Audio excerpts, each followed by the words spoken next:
guys, and welcome to today's video. Now today's video is gonna be a bit of a hard one because I did something that I'm not proud of, but I'm gonna come clean and admit, because that is what this group was all about, was me telling my journey and my story through my mental health in order to help other people. So I didn't want to hide what I had done. Now last week I talked about how I felt really close to the edge, but I thought that I dealt with that by going for a walk and talking through with therapy. Well, it turns out I didn't. Sometimes I think you are so close to a breakdown that you don't really see how far you're already over the edge. And that's sort of what happened to me. I was just muddling my way through life, and a few days ago I just had a full-blown meltdown, I suppose you'd call it. I just finally broke down. I cried and I couldn't stop crying. I was just an emotional wreck. I was home alone. I was just really sad, upset, fed up, hated life, hated everything. Just really depressed and didn't know what was going on, and that was my breakdown. And what happened in that breakdown was I self-harmed. Now, I have not self-harmed in a long time. I have always said that, you know, self-harm is a thing you have to battle every single day of your life. If you're a self-harmer, it doesn't just go away. Even you can be years ahead and not done anything, you know, you still have to fight every day. And I had not done anything for a while now, so to go backwards and do something was really bad. I didn't really know I'd done anything. It was sort of all a blur. I was present, but I wasn't really present. It was just all in a blur. I didn't really feel anything. Everything was numb, and it was just, the whole day is basically a blur of a breakdown, a big old emotional breakdown that I think was me just saying that I had enough. And that's really hard to admit, and I'm gonna start crying. But it was hard, and I didn't realise how bad I was, because obviously I go to therapy, and therapy isn't, you know, therapy, you get things off your chest, but it isn't a magical cure. You know, you have this mental illness forever. So it's hard when these bad things happen.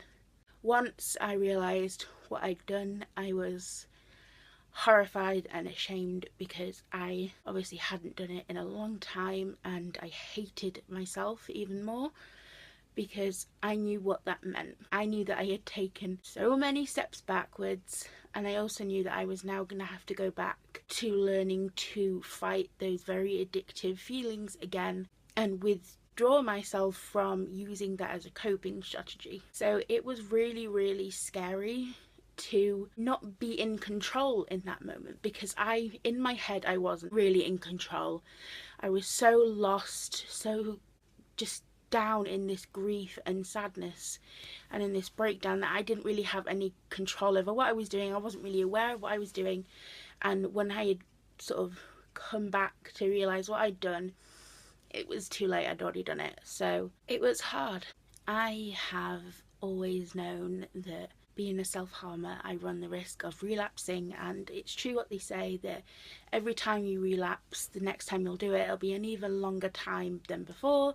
And from my last relapse before this one, this is the biggest time I've gone since self-harming. So in that sense, I've accomplished a lot, but it really hurt to know that still rooted in me is that deep need to self-harm, and it hurt to know that that's the choice that I made, and now I have to retrain myself to not use that method again.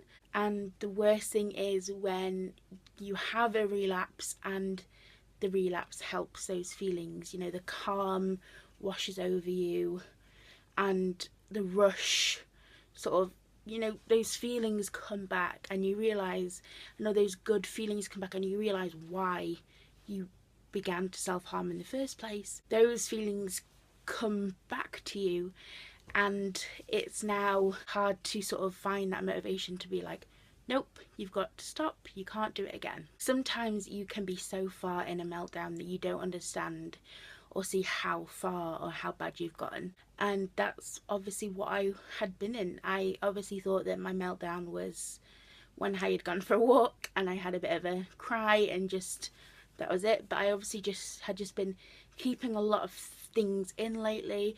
I'd just been dealing with a lot subconsciously, I don't know what, that something had just piled on too much and it just exploded into a big old breakdown and I couldn't hack it. I am ashamed. I do hate myself for what I did, but I can't change that. And I told my mum, normally I hide it away, at least for weeks, or just don't tell anyone, but I was very, very honest with myself that I did not want to go back down that road, and I made myself tell my mum the next day and just, let it out and say, look, I've done something I'm not proud of, but I've done it. It's really, really sad for me personally to have gone back down this big step to somewhere where I haven't been in a long time, and now I have to build myself back up again.